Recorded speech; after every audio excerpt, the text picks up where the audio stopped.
श्री साईनाथाय नमः।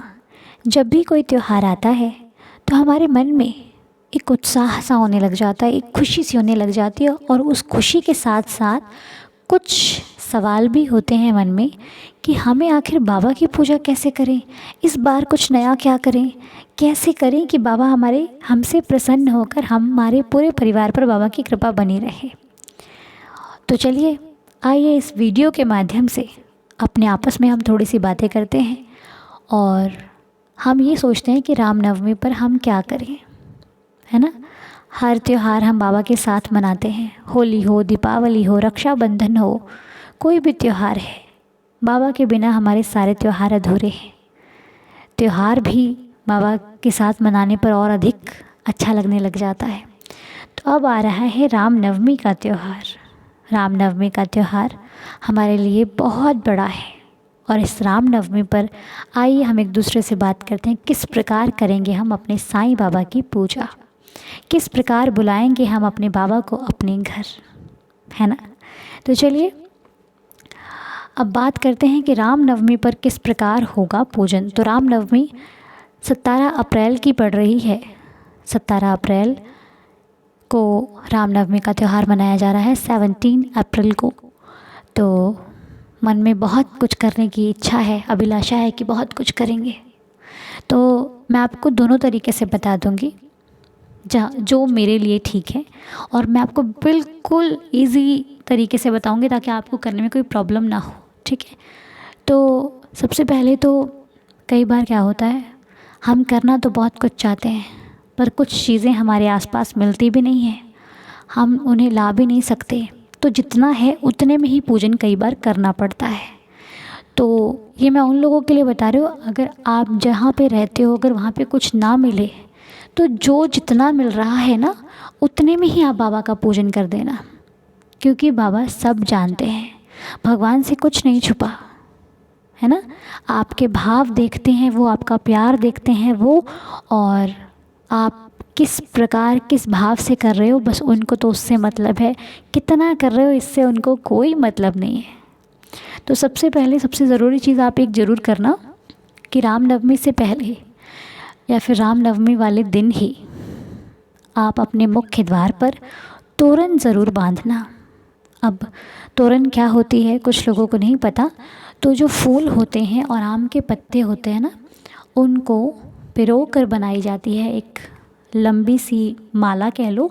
उसको बांधना नहीं है, खुली रहने देना है, इधर से भी और उधर से भी।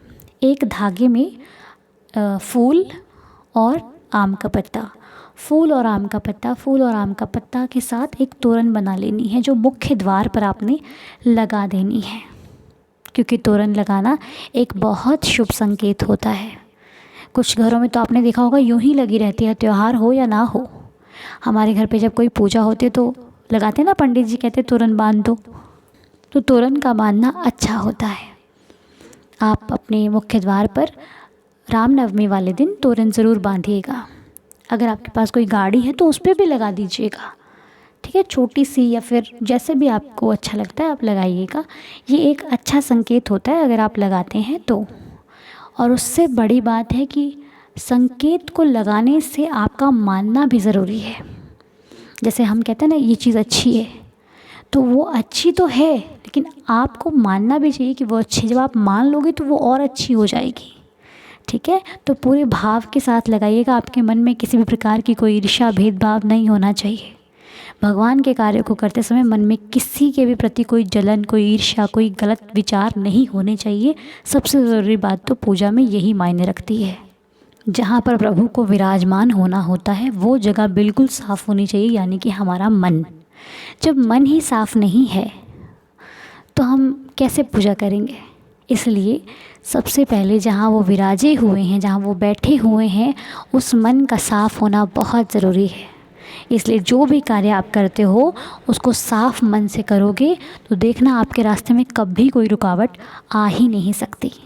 और अब हम बात करते हैं, आपने तोरण लगा दी और घर तो हमारा रोज़ ही साफ़ होता है, लेकिन फिर भी आप अपना मंदिर ज़रूर साफ़ करें। रामनवमी के एक दिन पहले अपने मंदिर में जो भी भगवान हैं उन्हें बाहर निकाल कर, मतलब मंदिर से बाहर रख दीजिए उनको, और उनसे उनसे आज्ञा लेकर के, प्रभु मुझे मंदिर साफ़ करना है तो आप थोड़ा सा बाहर आ जाइए ताकि मैं मंदिर को अच्छे से साफ़ कर लूँ और फिर आपको मैं उसमें विराजमान कर दूँ, ठीक है।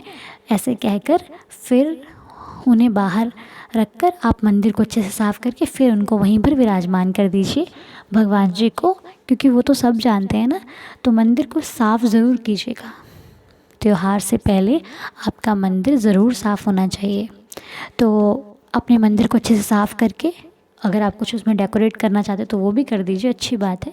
नहीं तो ऐसे ही अपने भगवान को या तो आप पीला वस्त्र बिछा दें मंदिर में, ठीक है, पीले वस्त्र पे, लाल वस्त्र पे, जैसे भी आपको ठीक लगता है, लेकिन जो भी आपको मिल जाए पीले वस्त्र पे बिछा करके अच्छे से, और भगवान को वहाँ पे विराजमान कीजिए कि प्रभु मंदिर की सफाई हो गई है, अब आप इसमें वापस से विराजमान हो जाइए, ठीक है। मैंने आपको बाहर इसलिए रखा था ताकि मंदिर की साफ़ सफाई कर लूँ, अब आप फिर से विराजमान हो जाइए। उसके बाद रामनवमी वाले दिन आप बाबा को या फिर जो भी भगवान आपके एक साथ हैं, लड्डू गोपाल जी हैं, जिन भी भगवान के आप साथ साथ बाबा के पूजा करते हो, सभी को स्नान कराइए, ठीक है। चाहे आप दूध, दही, शहद इत्यादि जो भी से स्नान कराने में सक्षम है आप उससे कराइए। नहीं कुछ है तो मात्र जल से भी स्नान करा दोगे तो वो भी बाबा को स्वीकार है, ठीक है। आप भगवान को स्नान कराइए। उनके लिए अगर नए वस्त्र लाए हैं तो वो पहना दीजिए, नहीं है तो कोई बात नहीं, पुराने धुले हुए वस्त्र भी उनको पहना दीजिए।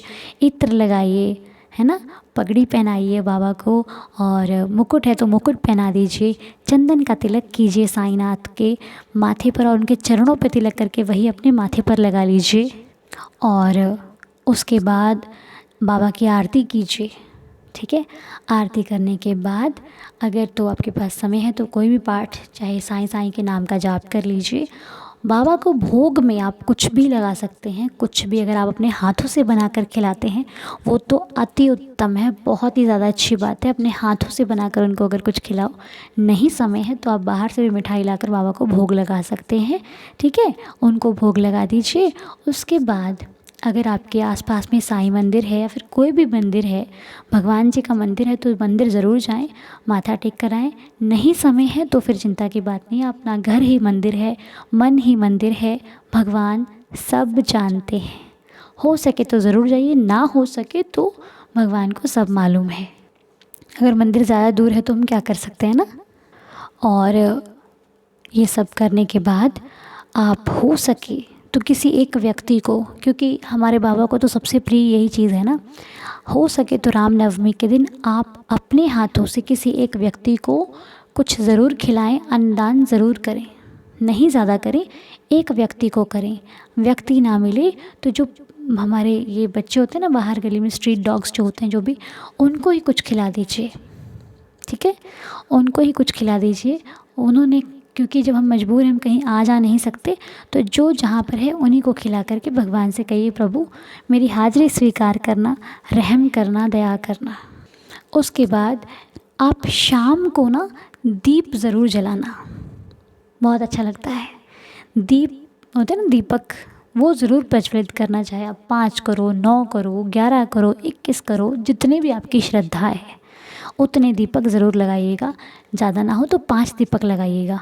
मैं अखंड लगाने को नहीं कह रही हूँ, ऐसे ही 5 दीपक लगा करके प्रभु के सामने बैठ गए। कोई भी माला का जाप, चाहे आप जिन भी भगवान की माला करते हैं, एक माला ज़रूर करना, ठीक है। भगवान के दीपक लगाने पर एक माला का, और हाँ, मुख्य द्वार पर भी दीपक लगाना। वो तो हम डेली लगाते हैं, नहीं लगाते हैं आप तो अपने मेन जो गेट होता है ना, वहाँ पर भी आप दीपक लगाइएगा। और जो घर के अंदर दीपक लगाओगे 5, 9, 11, उनके आगे बैठकर बाबा के समक्ष आप माला का जाप ज़रूर कीजिएगा। आपको देखना कितना सुकून का अनुभव होगा, बहुत सुकून मिलेगा आपको। चाहे आप फिर श्री साईं कष्ट निवारण मंत्र पढ़ लो, साईं चालीसा पढ़ लो, साईं बावनी पढ़ लो, या फिर साईं साईं साईं साईं का नाम जाप कर लो, आपको बहुत सुकून मिलेगा बस। और जो भी प्रसाद आप बाबा को लगाते हैं भोग, वो पहले बाहर वितरण करके फिर ही आप प्रसाद लिया कीजिए, ठीक है। बाहर फिर चाहे आप भोग में कुछ भी बना रहे हो उससे बाबा को मतलब नहीं। बाबा तो प्यार के भूखे हैं, आप जो भी खिलाओगे सच्चे भाव से उन्हें सब पसंद है। तो बस इतनी सिंपल सी इतनी इजी सी होती है हमारे बाबा की पूजा, जिसमें कोई भी विधि विधान की आवश्यकता नहीं है, कोई भी ऐसा नहीं है कि आपको इतना अधिक करना है। जितने में हो सके जितना हो सके उतना ही कीजिए, बस श्रद्धा से कीजिए। बाबा को वही चाहिए, आपकी श्रद्धा से मतलब है, अन्यथा किसी और चीज़ से कोई लेना देना बाबा का नहीं है। ठीक है, हो सके तो श्री साईं सचरित्र का पाठ थोड़ा ही कीजिए, लेकिन उस दिन ज़रूर कीजिए। ठीक है, श्री साईं सचरित्र का पाठ उस दिन ज़रूर कीजिए, और बाबा की कृपा रही तो हम भी लाइव बैठकर जाप करेंगे। ठीक है, साईं कृपा से हम भी उस दिन लाइव आकर बाबा के चरणों में अपना थोड़ा समय ज़रूर लगाएंगे, ताकि हमारी भी हाजिरी लगे और हम भी कुछ अच्छा कर सकें। तो उस दिन साईं कृपा से हम भी लाइव आकर बाबा का पाठ, बाबा के समक्ष बैठकर साईं साईं का नाम जाप ज़रूर करेंगे। तो बस इतनी सी, जो अगर मैं कुछ भूल गई हूँ तो आप मुझे कमेंट बॉक्स में ज़रूर बताइएगा, और अगर मैंने कुछ गलत कह दिया हो तो उसके लिए मैं क्षमा चाहती हूँ। हे देवा, हमें माफ़ करना, हम तो आपके बच्चे हैं, जाने अनजाने में कोई भूल हो जाती हो तो हमें माफ़ करना। और वीडियो आपको कैसा लगा मुझे कमेंट बॉक्स में ज़रूर बताना, और अगर मैं कुछ भूल गई हूँ तो वो भी मुझे कमेंट बॉक्स में ज़रूर बताना। बिल्कुल सरल पूजा है, कोई विधि विधान अति आवश्यक नहीं है, आपकी श्रद्धा और भाव ही बाबा के लिए बहुत कुछ है। ठीक है, तो बस इसी प्रकार पूजा कीजिए, और आप सभी को रामनवमी की अभी से ढेर सारी शुभकामनाएं, और बाबा ऐसे ही सबके घरों में बहुत सारी खुशियाँ लेकर आए। और मेरी श्री साईं चरणों में प्रार्थना है बाबा, इस रामनवमी सबके घर में एक अच्छी खुशखबरी आए, सभी खुश रहें और सभी झूम कर नाचें अपने साईं की मस्ती में। तो इसी के साथ मैं इस वीडियो को कंप्लीट करती हूँ, फिर आपसे मुलाकात करेंगे नेक्स्ट वीडियो में। तब तक के लिए ओम साई राम, जय जय साई राम।